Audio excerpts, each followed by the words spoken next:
Bon, il faut bien que je dise quelque chose pour commencer cette vidéo. Hey yo!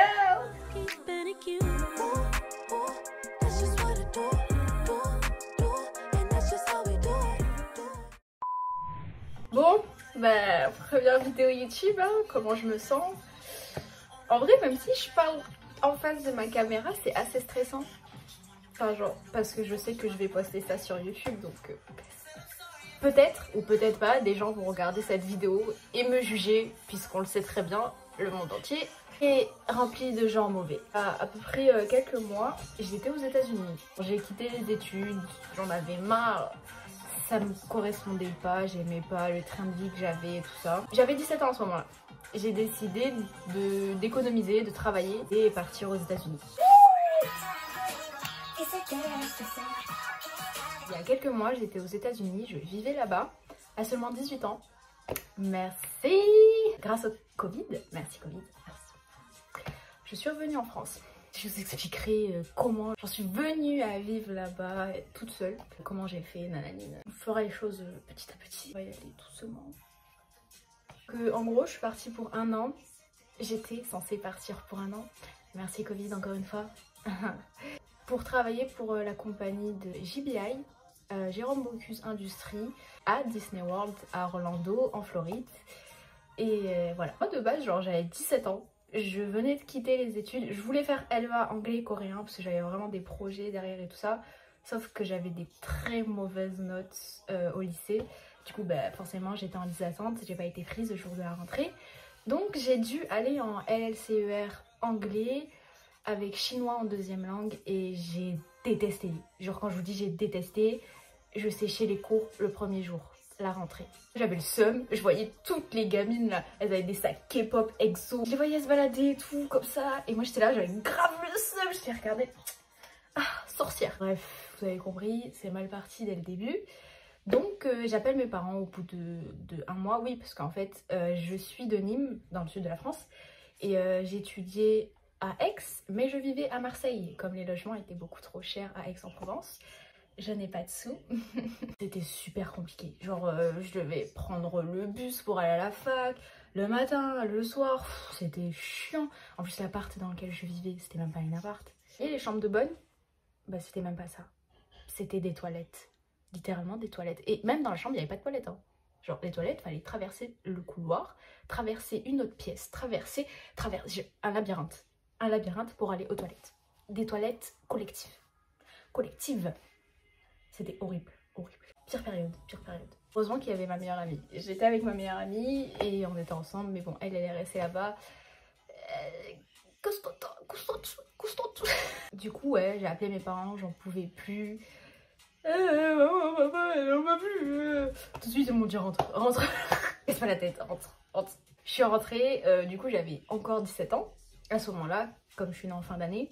J'avais déjà mon projet de partir à l'étranger, comme je vous ai dit. En attendant, j'avais pris des cours d'anglais, tout ça que je payais. En attendant d'avoir 18 ans, je postulais quand même dans des trucs et tout ça. Je commençais à faire mes CV à droite à gauche. Dès que j'ai eu 18 ans, 1 mois après, en janvier, j'ai été appelée dans un restaurant. Ça a été mon premier job, serveuse. Ça va, ça me faisait faire du sport.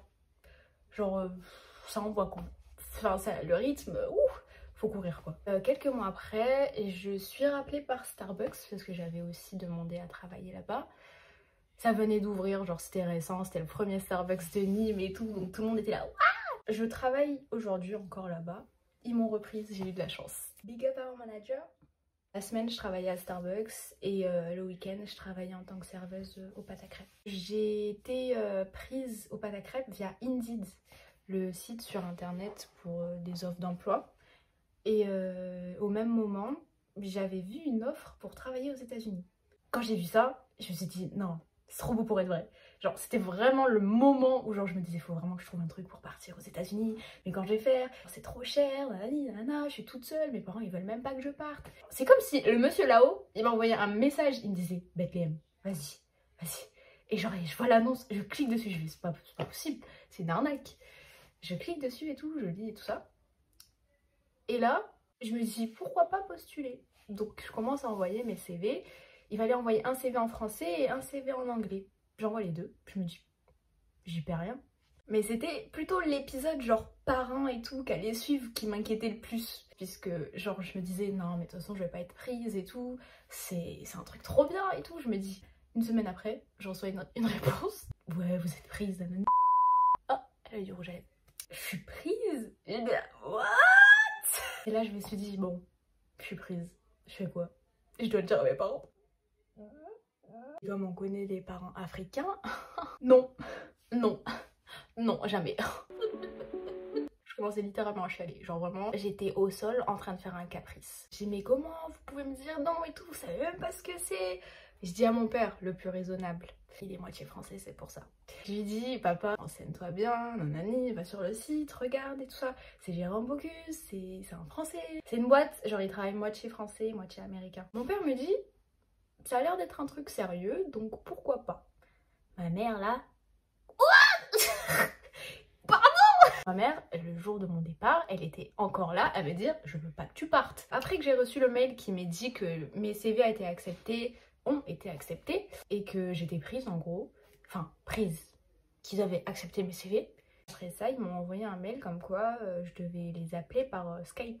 Je devais me présenter et dire pourquoi je voulais partir là-bas, pourquoi je voulais faire ça, mes motivations et tout ça, en français et en anglais. Donc c'est la même femme qui a appelé tout le monde en gros, Marion.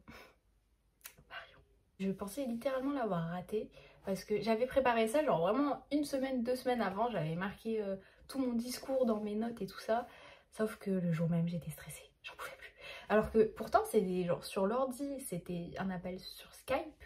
Enfin, elle me voyait, mais moi je ne la voyais pas. Du coup, c'était ça qui était super stressant. Je disais à tout le monde, genre ouais, vous inquiétez pas, l'anglais c'est mon truc, je raterai pas et tout. Le jour même, j'étais pas bien. J'étais dégoûtée. Je pensais trop avoir raté mon entretien et tout. Quand j'avais envoyé mes CV, je l'avais pas encore dit. C'est à ce moment-là précis que j'ai dit à mes parents, j'ai postulé pour aller travailler aux États-Unis, mais je pense avoir raté mon entretien.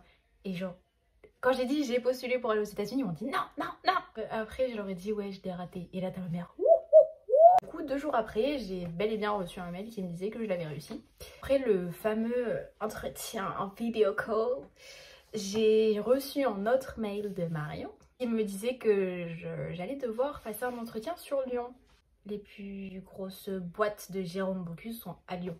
Mon père était complètement d'accord pour m'accompagner et tout ça. Ça allait lui montrer que c'était vraiment un truc sérieux et tout ça. Et j'étais sapée comme jamais. Sapée comme jamais. La dame était vêtue, hein. J'étais vraiment ouf. Je suis arrivée vraiment, je me suis dit, regardez-moi. J'avais sorti les talons alors que je ne sais même pas marcher en talons. J'ai fait un détour pour aller m'acheter des baskets tellement j'avais mal. Je marchais. Les entretiens se sont passés dans les restaurants Bocuse. C'était un bar, je sais plus, un restaurant ou un bar, c'est pareil, c'est la même chose, ils vendent à manger. Ça s'est super bien passé. Genre, je stressais, j'étais assise, on était genre, on était une trentaine dans la salle. Je me suis dit, ah ouais, on n'est pas beaucoup.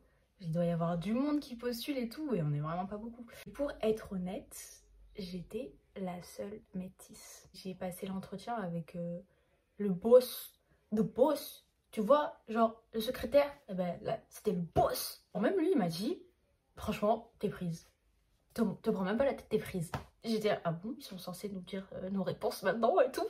Je me suis dit non, c'est un piège. J'ai eu la réponse au bout de 2 semaines. Je suis partie faire mon visa à l'ambassade américaine à Paris. Ça m'a pris toute une après-midi de faire ça. J'étais grave stressée, je me suis dit waouh, l'ambassade américaine, genre à croire que c'était la Maison Blanche. J'ai fait toutes mes paperasses toute seule. Je voulais être à 100% autonome et je voulais montrer à mes parents que je savais me débrouiller toute seule et que c'est pour ça qu'ils pouvaient me laisser partir comme j'étais individuelle. J'ai oublié le mot.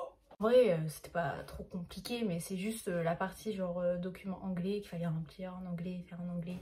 Ça, de toute façon, mes parents ils m'auraient pas aidé. Les entretiens se sont passés en février et je suis partie en août. Le temps passait super vite, je me disais, j'avais genre mon petit calendrier que j'avais collé sur mon mur juste là, je l'ai enlevé du coup. Je comptais les jours, je faisais des croix et tout, genre comme dans les films et tout, je faisais des petites croix et tout. Et j'avais mon jour J, le 4 août, le jour où je suis partie aux États-Unis. Et je faisais mes croix tous les jours et tout. Le jour de mon départ, je me disais mais qu'est-ce qui va m'arriver là-bas, à quoi je dois m'attendre et tout ça. Partir toute seule aux États-Unis avec Trump. en tête de l'état. Ouf. Je suis grave belle. Je suis grave belle, putain. Je me suis grave égarée.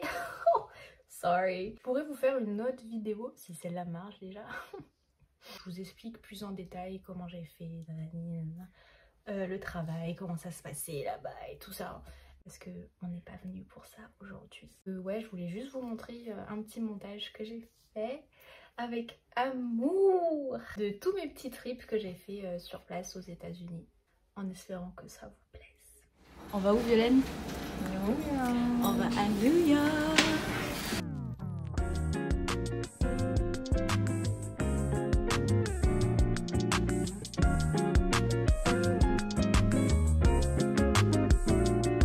Oh baby, how you doing?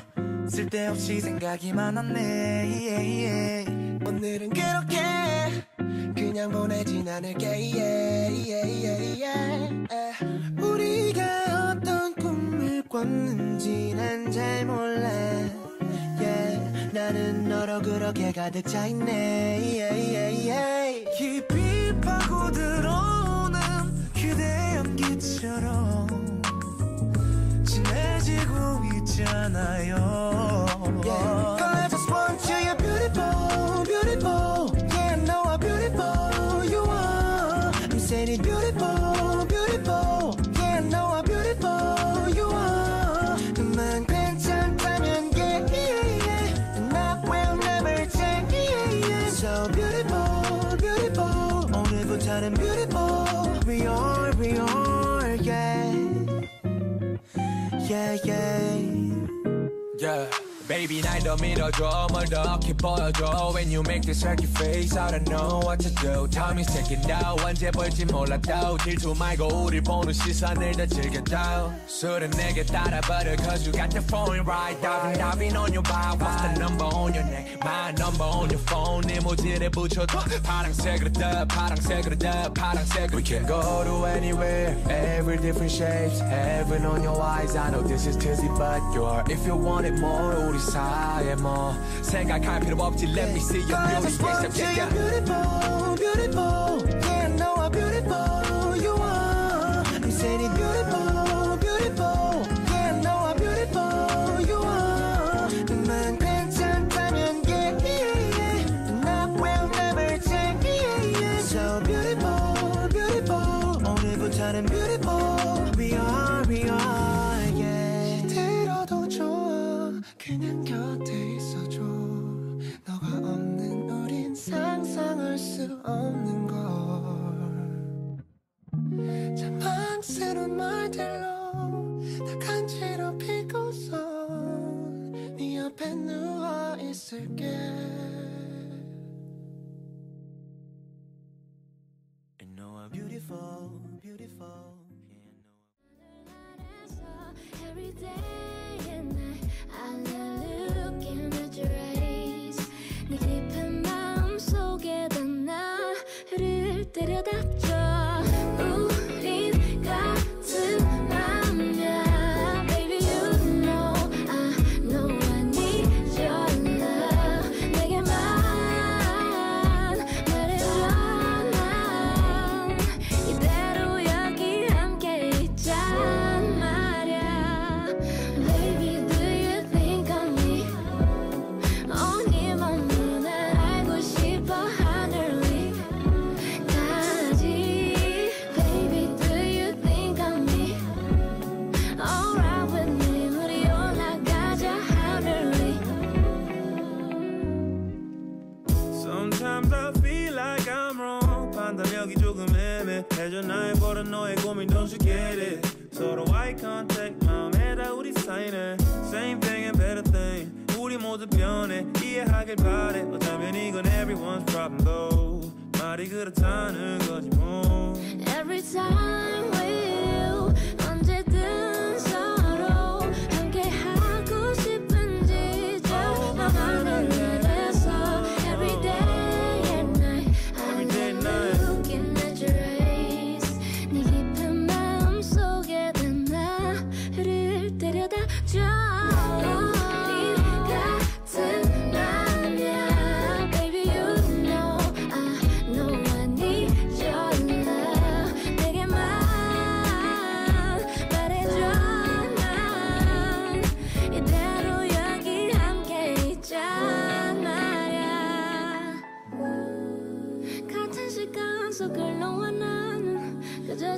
가고 있어 yeah. 그렇게 가고 있어 yeah, yeah. 알 수 없는 모든 순간들을 난 함께 하고파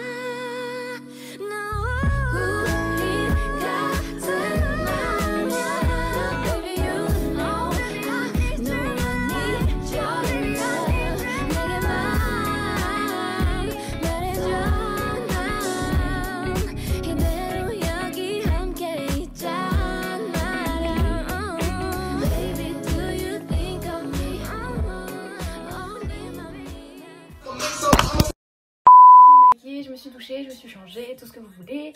Ce sera plus confortable pour terminer cette vidéo. Là, on arrive au moment où je vous dis de vous abonner à ma chaîne. Vous avez rien à faire, donc autant vous abonner. Si jamais vous revenez, passez dire bonjour. Hein. On est là. On est là. Donc je vous dis à très bientôt ou pas.